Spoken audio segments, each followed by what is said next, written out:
I had been planning this trip for months. My parents had always dreamed of going to Japan, but they never had the money for it.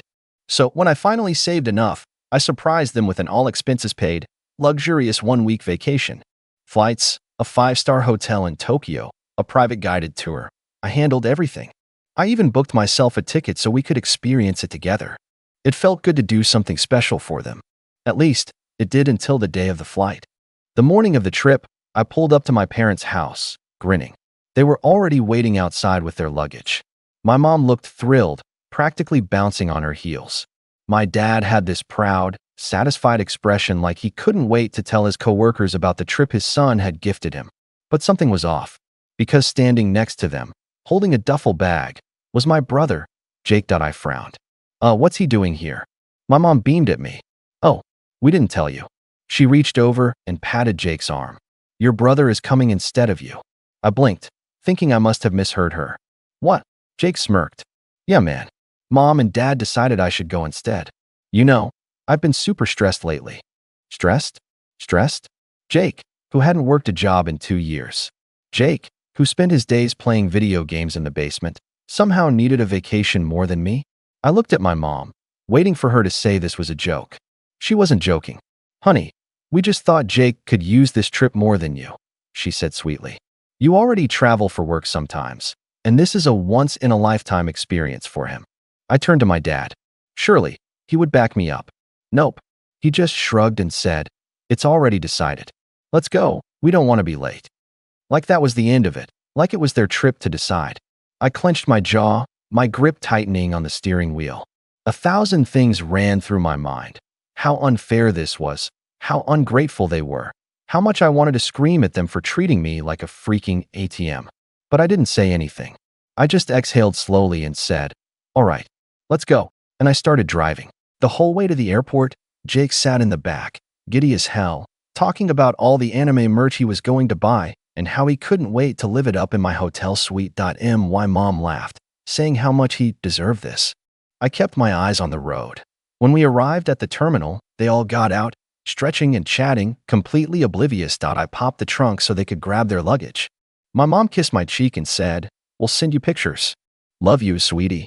Jake grinned. Thanks for the free trip, man. My dad clapped me on the back. You're a good son. I smiled. For the first time since they dropped this on me, I genuinely smiled. Because they had no idea what was coming. I watched as they walked inside, dragging their suitcases, full of excitement. Then I pulled out my phone. I opened the airline app and I tapped cancel. Their one-way tickets, gone. They had no idea. Not yet. But soon, they'd reach the check-in counter, hand over their passports, and everything would fall apart. I got back in the car, pulled away from the curb, and waited for the first text to come in. Any minute now. My phone buzzed before I even made it out of the airport parking lot. Mom texted, honey, there's a problem with the tickets. The airline says they were canceled. I smirked. Oh, really? That's strange. Another text came through almost immediately after. Mom texted, call me. Now. I let the phone ring as I pulled onto the highway. Then came the third text. Dad texted, did you mess something up with the booking? Fix this. There it was. The demanding tone I knew all too well. I took my time before responding, making sure they stewed for a few minutes. I pictured them standing at the counter, flustered, trying to understand how their free vacation had suddenly vanished. Finally, I texted back. Oh, yeah, I canceled everything.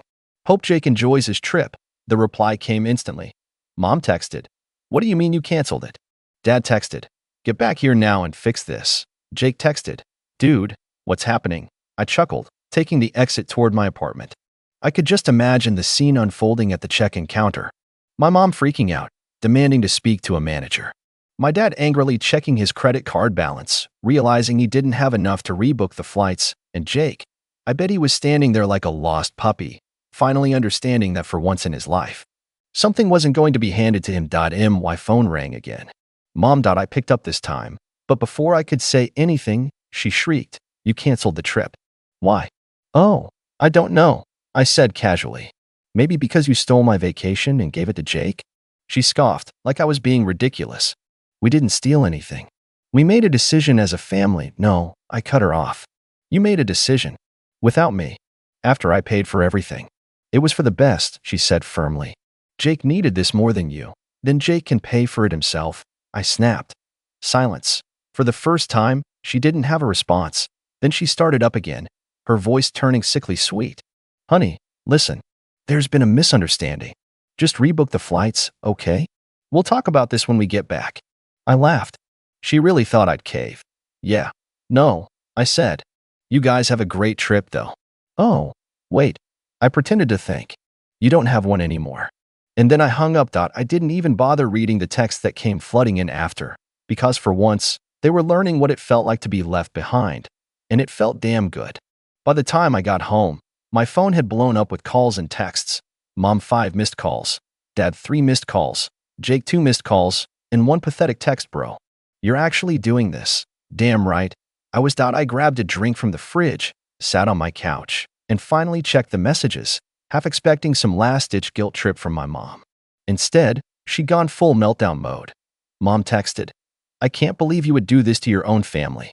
After everything we've done for you, you turn around and act like a spoiled brat? We're stranded at the airport. What do you expect us to do now? I smiled. Exactly. Dad's texts were just as predictable. Fix this now. You're embarrassing us. This isn't funny. Jake, of course, had the most infuriating response of all. He texted, Dude, just book another flight. You can afford it. That made me see red. I could afford it. Like this was my problem to fix. Like I hadn't already paid for their entire trip, only to be tossed aside at the last minute like I didn't matter. I took my time before responding. I texted, Oh, I absolutely can afford it. But you know what? I don't think I will.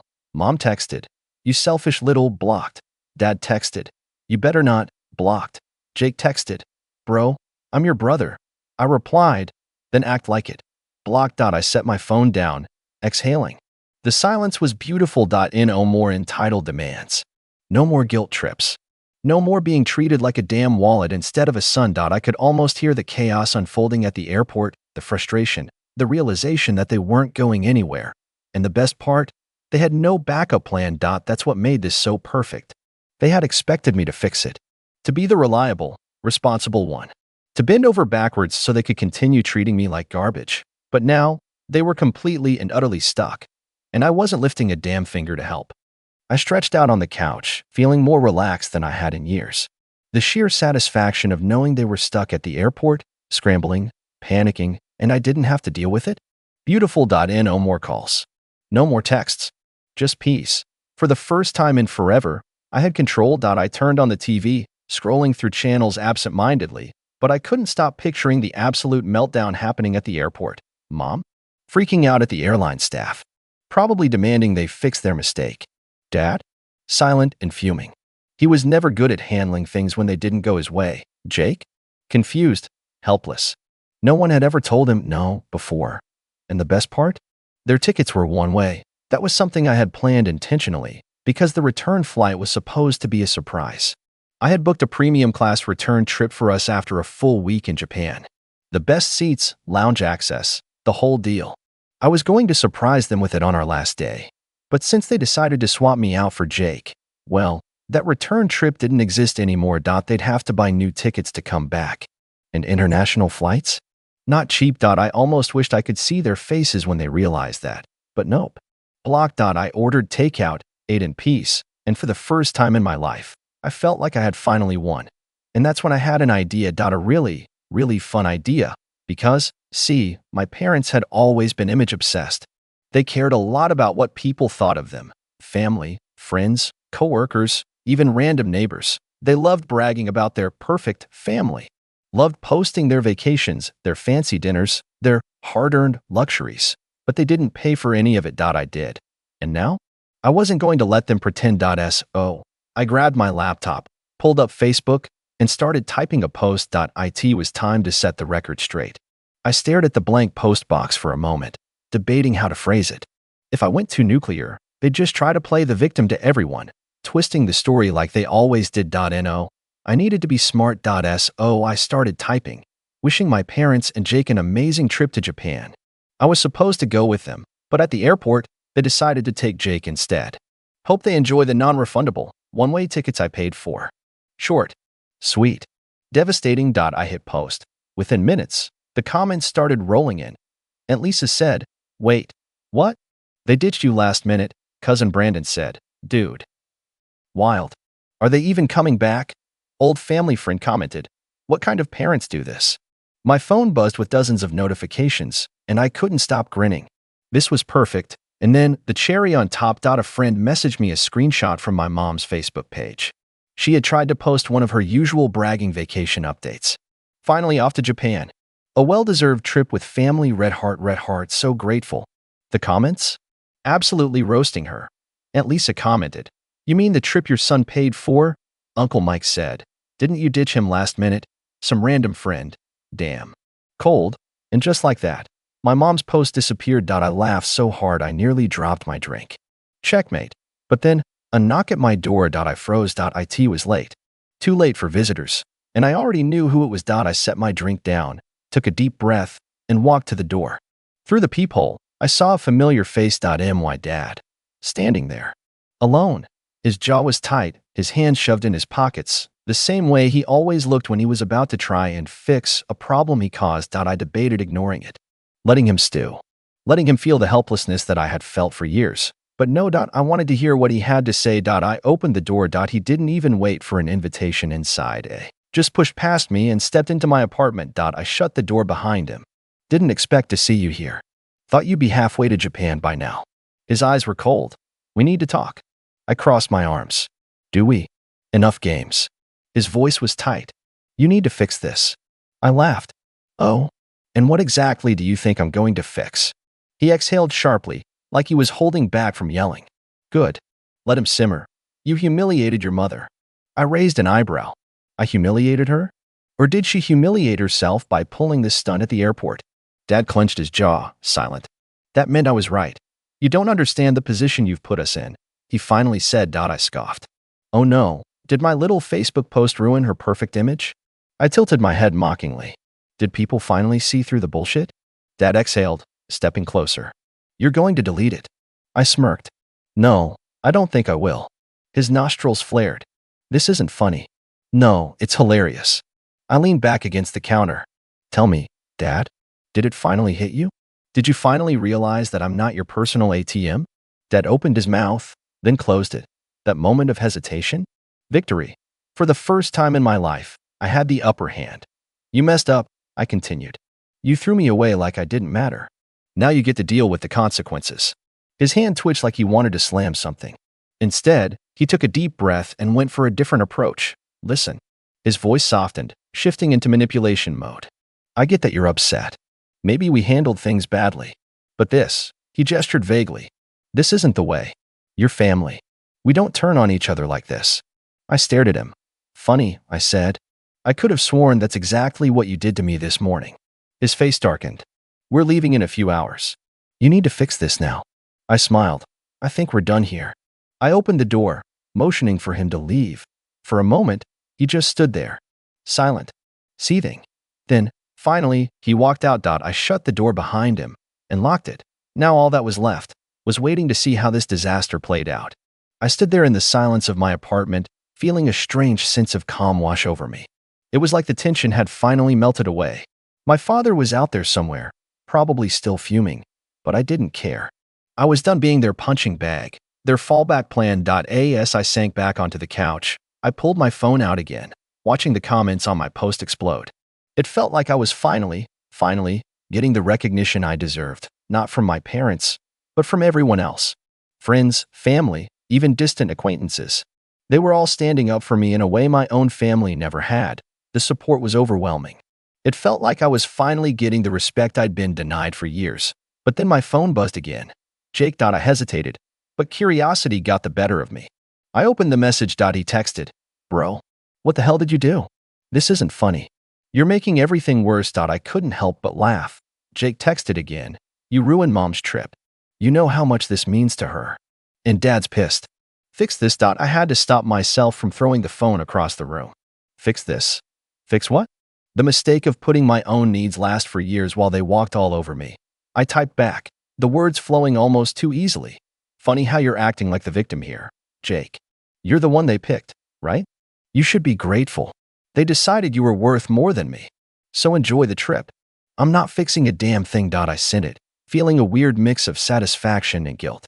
But mostly, I just felt free. I leaned back in the chair and stared at the ceiling, thinking about how the whole family dynamic had come to this. Mom and Dad had always favored Jake. He was the youngest, the one who never had to work hard for anything. And I was the dependable one, the one who did everything they asked of me, without ever getting so much as a thank you. Now, though, I was starting to see things clearly. Jake was a spoiled brat, but at least he knew he was getting special treatment. What I didn't realize until now was that it wasn't just about Jake being spoiled. It was about how they'd been treating me like I was a tool. A convenient one, to be used when needed, then discarded when they decided they wanted something or someone else more. I stood up and went to the window, looking down at the street below. It was late, the lights of the city glowing dimly. But my mind was on a different kind of glow now, the feeling of finally having control. Suddenly, my phone buzzed again, pulling me out of my thoughts. This time, it wasn't Jake. It was Mom. A text. Mom texted, "I hope you're proud of yourself. You've ruined everything. You'll be sorry when we get back." I almost laughed. "You'll be sorry" had always been their go-to line when they didn't get their way. I read the message one more time, letting the words sink in. This was the moment where I realized how little I cared about their apologies or their guilt trips. I put my phone down and started scrolling through the news, pretending like it didn't matter. But deep down, I knew. This was the beginning of something new. Something where I didn't just take their treatment anymore. The game had changed. And for the first time in years, I was the one holding the cards. I let my phone sit on the table, the message from my mom still open on the screen. I stared at it, waiting for the anger to bubble up again, but it didn't come. Instead, I felt a strange sense of clarity. A weight had been lifted, and I realized that the more I let myself care about their reactions, the more I was just setting myself up to be used again. For the first time, I was seeing everything for what it was. Manipulation. I scrolled through the comments again, until one caught my eye. Cousin Rachel said, "You really do deserve better than that. I'll be in town next week. Let me know if you want to grab a drink. I'm so sorry they did that to you." It hit me hard. I had family out there who actually cared about me. People who had been watching from the sidelines and had seen how unfairly I'd been treated. And that was the moment I realized I wasn't alone. They might have made me feel invisible for years, but the truth was that the world was so much bigger than my parents' narrow view of me. But my phone buzzed again. It was Jake. I almost didn't open it. I was so done with his whining. He said, "This is your fault. I told you. You were the one who ruined everything. Mom's crying. And I don't know what you thought you'd accomplish, but you've just made everything 10 times worse." My fingers itched to type something back, something sharp, something that would put him in his place. But I stopped.